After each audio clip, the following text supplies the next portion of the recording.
जरूरी है, लेकिन उस अनुभूति के लिए एक गुरु का होना भी जरूरी है।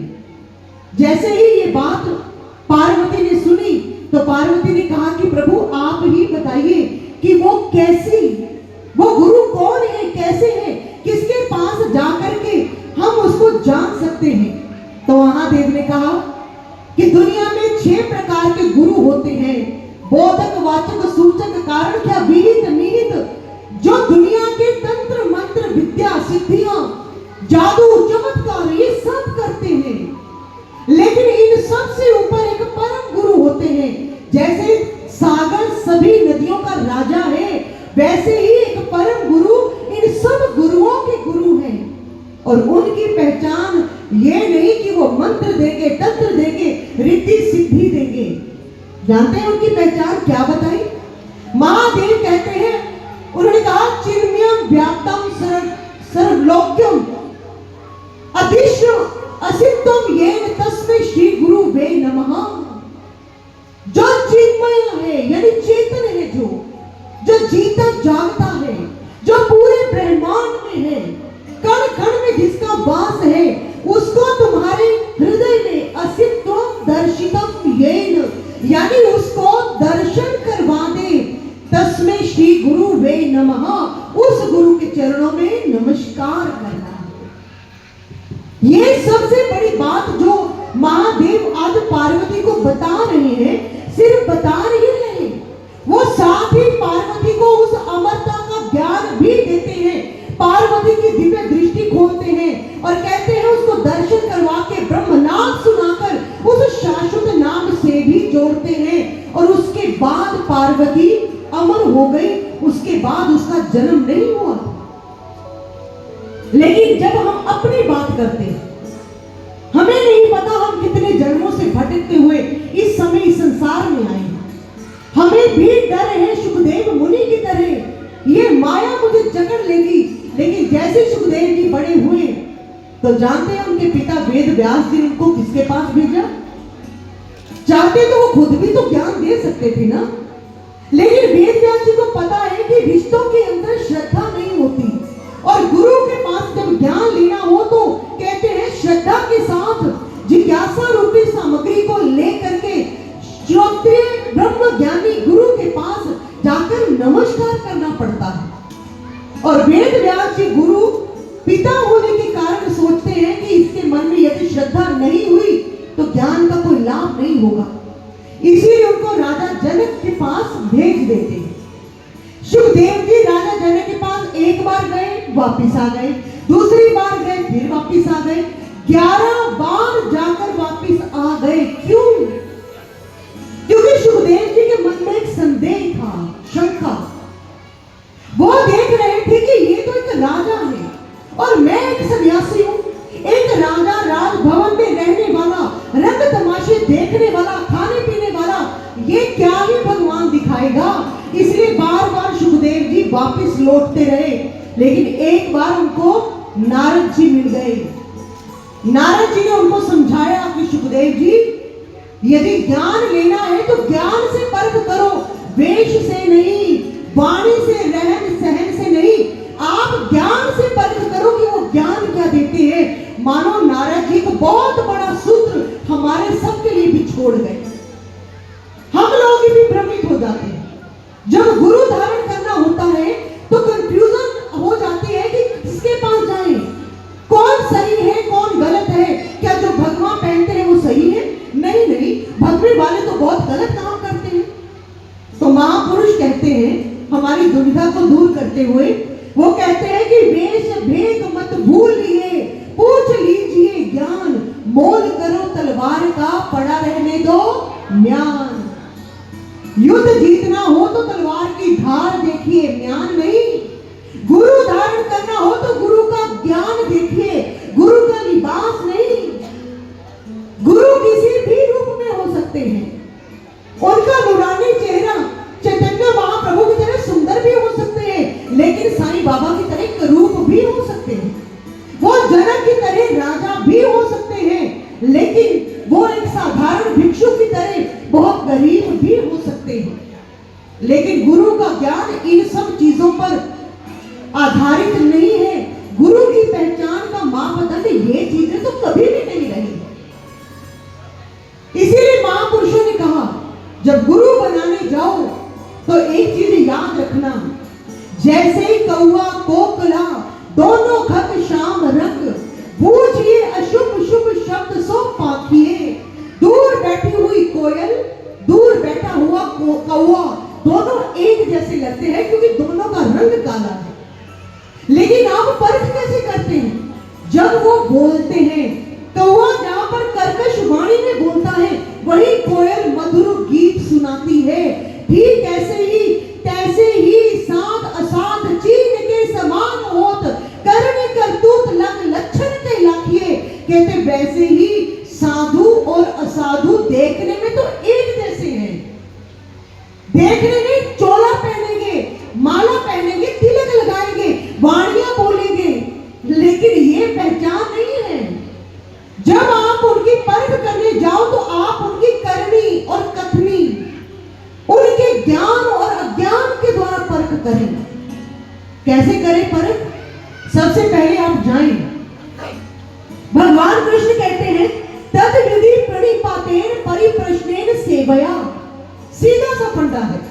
पहले आप जाएं, श्रद्धा के साथ नमस्कार करें, और नमस्कार करते समय सिर्फ सिर ना झुका हो, आपका मन भी झुका हो, और फिर आप उनकी वहां पर सेवा भी करें। लेकिन उसके बाद परिप्रश्नेन एक ऐसा प्रश्न करें जो कि आपकी आत्मा के कल्याण के लिए जरूरी है। और वो प्रश्न क्या है कि गुरुदेव, क्या आप मुझे ईश्वर से मिलवा सकते हैं? क्या आप मुझे ईश्वर का दर्शन करवा सकते हैं? तो भगवान कृष्ण कहते हैं यदि वो स्वयं ब्रह्म ज्ञानी हुआ, यदि वो स्वयं ईश्वर को देखने वाले हुए, तो वो तुम्हें बातों के हलवे नहीं खिलाएंगे, वो तुम्हें एक ही बात में सिमटा देंगे। और जानते हैं वो बात कौन सी होगी? उपदेक्ष्यन्ति ते ज्ञानम ज्ञान सतत्व दर्शनम। यानी फिर वो तुम्हें एक ऐसा ज्ञान देंगे जिस ज्ञान के द्वारा तुम अपने अंदर ही उस तत्व का दर्शन कर लोगे। बस यही एक समीकरण है, यही एक फॉर्मूला है गुरु की परख करने का। इसीलिए संत कहते हैं पूरे गुरु का सुन उपदेश, पार ब्रह्म निकट कर पेख। जब पूर्ण गुरु उपदेश करता है, कहानियां नहीं सुनाता, आपके मन चाहे वचन नहीं बोलता, मंत्र नहीं देता, माला ले जो अपने जैसा अच्छा लगता है जपते रहो, वो ऐसा उपदेश देता है कि पार ब्रह्म निकट कर पेख। पेख मतलब देखना, बड़े निकटता से वो आपको ईश्वर का दर्शन करवा देता है। इसीलिए पहली बात तो ये कि हमारे ग्रंथ कहते हैं कि गुरु के बिना आज तक किसी का कल्याण नहीं हुआ। गुरु बिन भवनिधि तरहि न कोई, जो बिरज शंकर सम होई। चाहे ब्रह्मा हो जाओ, चाहे विष्णु बन जाओ, लेकिन गुरु के बगैर तुम भव सागर से पार नहीं हो सकते। ये पहला उपाय। दूसरी बात कि यदि आप सोचें कि हमें गुरु की क्या जरूरत है, हम पाठ पूजा करते हैं, मंदिर जाते हैं, बड़ों की आज्ञा मानते हैं, सेवा करते हैं, तो इसका उत्तर ये है कि मान लीजिए यदि गुरु के बिना कभी मिला जाता होता ईश्वर से, तो फिर इतने वर्षों से बिछुड़ के रो क्यों रही हैं? मिल क्यों नहीं गए? कितनी उम्र बीत गई? जानते हैं क्यों नहीं मिले? क्योंकि हमारे महापुरुष कहते हैं ये यूनिवर्सल ट्रुथ है, सार्वभौमिक सत्य है कि गुरु के बिना आज तक खुद भगवान भी अपने आप को प्राप्त नहीं कर पाया। कह दो हर हर हर हर। कहते हैं ना कि राम कृष्ण ते को बड़े, तीन भी तो गुरु कीन, तीन लोक के नायिका गुर आगे अधीन। जो तीनों लोकों के स्वामी थे राम कृष्ण भगवान, हम उनसे तो बड़े नहीं है ना? फिर बताइए जब उनको गुरु की जरूरत पड़ी तो फिर हमें क्यों नहीं पड़ेगी? सोचिए आप, हमारी क्या बिसात, या आजकल के जमाने की भाषा में बात करें, हम किस खेत की मूली हैं कि हमें बिना गुरु के ईश्वर मिल जाएगा? कहते हैं कि एक बार एक लड़का, जैसे आजकल एग्जाम डेज चल रहे हैं, उसके बाद रिजल्ट आएगा, ऐसे ही एक लड़का स्कूल से आया, उसका रिजल्ट आ गया, तो पिता ने पूछ लिया उससे, और बेटे कैसा रहा तुम्हारा रिजल्ट? कहते बाबा ऐसा है कि वो अपने सरपंच है ना, सरपंच साहब, वो उनका बेटा ना फेल हो गया। पिता ने कहा चलो छोड़ो उसको, तुम अपना बताओ तुम्हारा क्या बना? पिताजी वो हमारे के पड़ोसियों की जो लड़की है, वो हमारे साथ वाले, वो उनकी लड़की भी फेल हो गई। बाप ने कहा तुम अपना बताओ, सरपंच से कि पड़ोसी से मुझे कुछ नहीं लेना, तुम बताओ तुम पास हुए या फेल? तो लड़का कहने लगा पिताजी जब सरपंच का बेटा फेल हो गया, पड़ोसियों की लड़की फेल हो गई, आप क्या डीसी लगे जो आपका बेटा पास हो जाएगा? मैं भी फेल हो गया। यानी जब राम जी को, कृष्ण जी को, ब्रह्मा जी को बिना गुरु के ईश्वर नहीं मिला, तो हम क्या डीसी लगे हैं कि जो हमें बिना गुरु के ईश्वर मिल जाएगा? तो कह दो फिर हर हर। दूसरा, चरण की गुरु के बिना आज तक कोई भी ईश्वर को नहीं मिल पाया। अब तीसरी सबसे जरूरी बात वो ये है कि यदि गुरु के बिना कल्याण नहीं, तो किस गुरु के बिना? कहीं हम भी तो लोगों की तरह उनकी वाणी से प्रभावित तो नहीं, उनके चेहरे से, नूरानी चेहरे से, उनके पीछे लगे हुए लोगों से, डेरों से, बड़े बड़े आश्रम है, टीवी पर प्रचार आता है, बहुत लोग हैं, क्या इन बातों के कारण तो आप गुरु नहीं बनाने जा रहे हैं?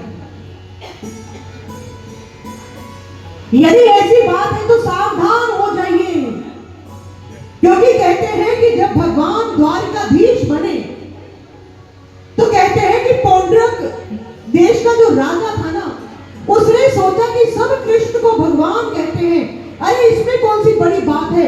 उसने भी लकड़ी के 2 हाथ लगवाए, नकली सुदर्शन चक्र लगाया और कहने लगा मैं ही द्वारकाधीश हूं, मैं भगवान हूं, मैं कृष्ण हूं। तो लोग भले ही मान गए, लेकिन जब कृष्ण के साथ सामना हुआ तो भगवान कृष्ण ने जानते हैं क्या किया? उसके असली वाले हाथ काट दिए और फिर कहा कि अब सुदर्शन चक्र चलाओ। लेकिन कैसे चले? कैसे चले सुदर्शन चक्र? बाजू भी नकली है, सुदर्शन चक्र भी नकला है, नकली है तो असलियत सामने आ गई, पता चल गया कि पौंड्रक कौन है और कृष्ण कौन है। इसीलिए भक्तों, यदि आप गुरु बनाने जा रहे हैं तो आप उसके ज्ञान को देखें कि जो आपको दर्शन करवा दे वही साधु है, वरना बाकी सब स्वादु हैं जो खाने पीने के लिए, पैसे के लिए, लेकिन ईश्वर की अनुभूति जिसने नहीं करवाई उससे सावधान रहिए। बस 10th क्लास के अंदर इंग्लिश में एक स्टोरी आती है, मुझे बहुत अच्छी लगती है। उस स्टोरी का नाम है क्वेश्चन ऑफ ट्रस्ट, यानी विश्वास के ऊपर क्वेश्चन मार्क। जानते हैं क्यों इसका नाम ये रखा? कहते हैं कि उस स्टोरी में बताते हैं कि एक बार एक चोर, वो किसी के घर में चोरी करने चला गया। अभी वहां जाकर उसने लोकर को हाथ ही लगाया था कि पीछे से एक आवाज आई, मेरे घर में चोरी करते हो, अभी बुलाती हूँ पुलिस को। चोर इतना डर गया कि उसने पीछे मुड़कर देखा, घर की मालकिन है, पैरों में गिर गया, मुझे माफ कर दो बहन जी, मेरी मजबूरी थी, आज के बाद मैं कभी चोरी नहीं करूंगा, आप मुझे पुलिस के हाथ ना पकड़वाएं। औरत कहने लगी ठीक है, यदि तुम वादा करते हो तो मैं तुम्हें छोड़ देती हूँ, लेकिन हाँ बात सुनो, काफी दिन से मेरे लोकर की चाबी गुम हो गई है, तुम बस इस लोकर को खोल दो तो मैं तुम्हें जाने दूंगी। चोर ने जल्दी से लोकर खोला, भाग गया जान बचाकर, लेकिन अगले दिन वो चोर अखबार पढ़ रहा था, उसकी आंखें फटी की फटी रह गई। क्यों? क्योंकि उसने मोहल्ले का नाम, गली का नंबर, मकान का नंबर लिख करके लिखा था कि वहां पर कल इतने कैश, इतना सोना चोरी हो गया। क्योंकि चोर जिसको मालकिन समझ रहा था ना, वो तो खुद ही चोर निकली और सारा कुछ लेकर के 9 2 11 हो गए। अब किसी के माथे पर तो लिखा नहीं ना कि ये साधु है या चोर है, इसीलिए आप धोखा मत खाइए। हमारे शास्त्रों का संबंध साथ लेकर चले। शास्त्र कहते हैं कि जो इस शरीर रूपी घर में ईश्वर का घर है उसका दर्शन करवा दे, बिना आंखों के ईश्वर को दिखा दे, बिना कानों के उसका संगीत सुनवा दे, श्वासों में हमारे सुमिरन को प्रकट कर दे, उसी को गुरु कहते हैं, वही गुरु है। इसीलिए कबीर जी कहते हैं, कहो कबीर सुनो भाई साधो, ये जग ये मग है अलबेला, जो कोई इसका भेद बतावे सोई गुरु मैं चेला। जो मुझे उस ईश्वर के घर का भेद बता देगा वही गुरु होगा और मैं उसका फिर ही चेला बनूंगा।